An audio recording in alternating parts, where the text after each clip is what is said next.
Maka di saat kita menjadi murid, kunci sederhana. Yang pertama harus ada mahabbah. Kita tanamkan rasa cinta kepada guru kita. Tapi makna mahabbah ini kepada orang tua cinta, kepada guru cinta.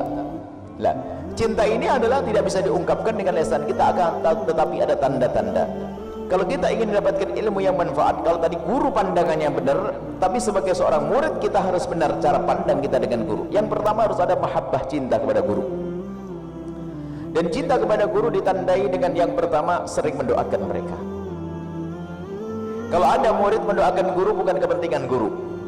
Karena guru Anda, kalaupun Anda tidak mendoakan malaikat semuanya dan semua penghuni laut mendoakan dia.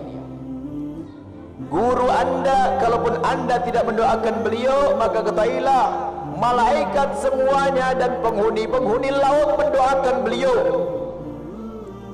Tapi seorang murid mendoakan guru, ini kepentingan seorang murid untuk menurunkan ilmu dan keberkahan. Jadi kalau kita, makanya ada beberapa fatih di dalam kita, ada Wirdul Fatih, itu kan ada Fatihah. Di antara Fatihah itu kami ingin sebut guru-guru.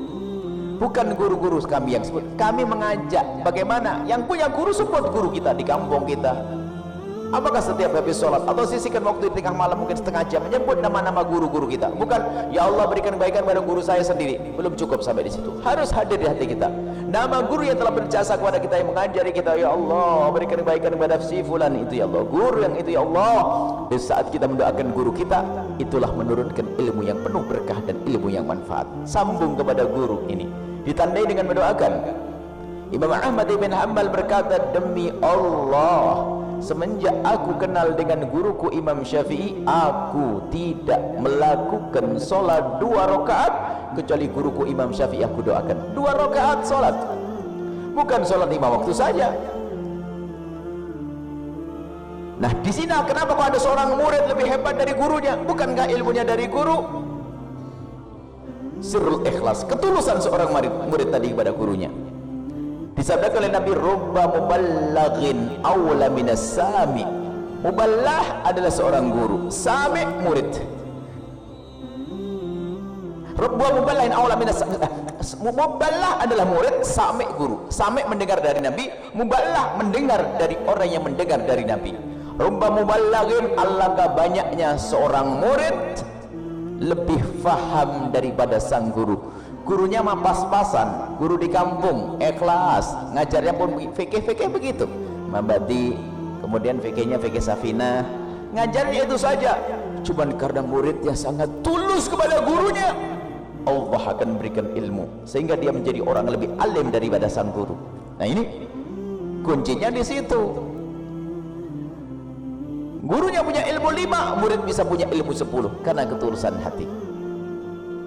Di sinilah yang perlu dihadirkan. Dan kemanfaat ada sifatnya zahir dan batin. Batin yang menjadikan kita khusyuk. Yang kedua adalah biasalah menyebut kebaikan sang guru.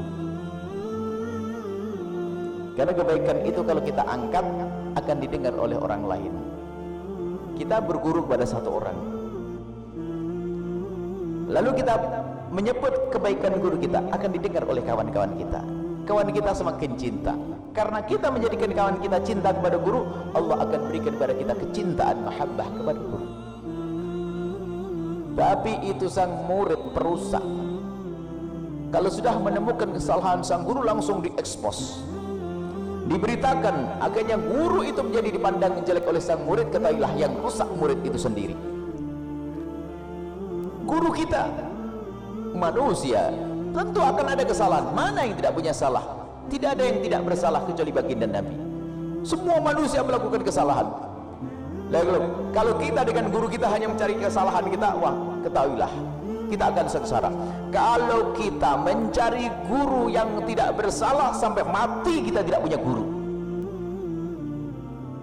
Kemarin kita baca bukunya Syekh Hashim Asy'ari, menukil dari salah satu minas salafus saleh. Orang dulu itu, murid dulu itu kalau mau berangkat belajar itu sambil bersedekah. Adabul alim wa ta'lim. Sambil bersedekah itu niatnya apa? Ya Allah, sambil sedekah.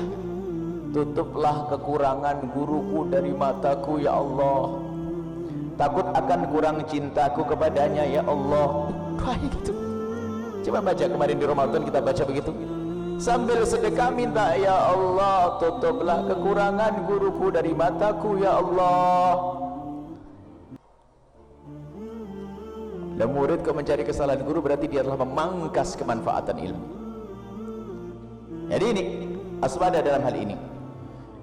Kadang diuji oleh prasangka. Maka yang kedua adalah jangan berprasangka. Sebutlah kebaikan guru dan jangan sebut kejelekannya. Yang ketiga, awas jangan biasa prasangka buruk dengan guru. Penjabarannya panjang. Masalah prasangka itu adalah kalau orang berprasangka buruk, kalau itu karena kebiasaan, bukan saja guru. Kalau sama suami istri yang prasangka buruk, nanti sama guru juga sama. Prasangka buruk ini babnya beda, insya Allah nanti kita hadirkan masalah bab su'udzon. Bagaimana kita membahas prasangka buruk. Prasangka buruk itu bertahap dari kawan prasangka buruk. Kadang-kadang lihat, gara-gara telepon tidak diangkat saja, wah gini kurang ajar bener, telepon tidak diangkat. Oh memang dia tidak dengar. Cuman dasar hatinya busuk dia. Kamu tahu ya, kamu silent ya sengaja, kamu melihat gak telepon dengan tidak mau nerima telepon saya. Orang kok prasangka buruk? Namanya orang nggak mengangkat telepon, memang orang hidupnya harus pakai telepon begini terus. Ini gara-gara WA-nya sudah cik apa list hijau ya, dibaca nggak dibalas, kurang ajar, sombong banget loh. Orang bisa baca belum sempat membalas, mungkin anaknya nangis. Tapi dasar hati busuk, sudah prasangka buruk. Loh, sombong banget ini, sudah dibaca tapi nggak dijawab. Ayo pernah enggak? Apa ini tuh ada? Itu berkembang, prasangka buruk itu berkembang kepada kawan, suami, orang tua, guru, nabi, Allah, murtad. Nah setelah itu, lihat kemurtadan gara-gara situ. Ada seorang menghafal Quran gara-gara membaca firman Allah tentang yang bercerita tentang Sayyidina Z. Kisah pernikahan dengan Sayyidah Zainab. Sayyidah Zainab pernah dinikahi Z. Z itu adalah pernah diangkat oleh Rasul sebagai anak, lalu dibatalkan adopsi. Setelah itu apa? Dia berprasangka, kok Nabi nikahi bekas anaknya? Nabi curang dong. Gara-gara ngomong begitu, tak lama kemudian dia murtad karena dia prasangka buruk dengan Rasulullah. Hati-hati. Yang kedua, kalau kita punya guru, yang pertama mahabbah, yang kedua ada adab, tata krama. Adab, tata krama. Bagaimana adab dengan guru? Adab tidak harus, bukan sujud, sujud bukan adab. Kalau sujud kepada guru kurang ajar kepada Allah. Adab itu dari hati, mendengar omongannya. Ya sopan santun lah yang wajar, sopan santun yang wajar. Tapi itu dibarengi dengan mahabbah. Dan ketahuilah, kalau kita berguru kepada seseorang tidak ada cinta dan tidak punya adab dan tata krama, kita tidak akan bisa baik biarpun yang mengajari kita adalah wali kutub.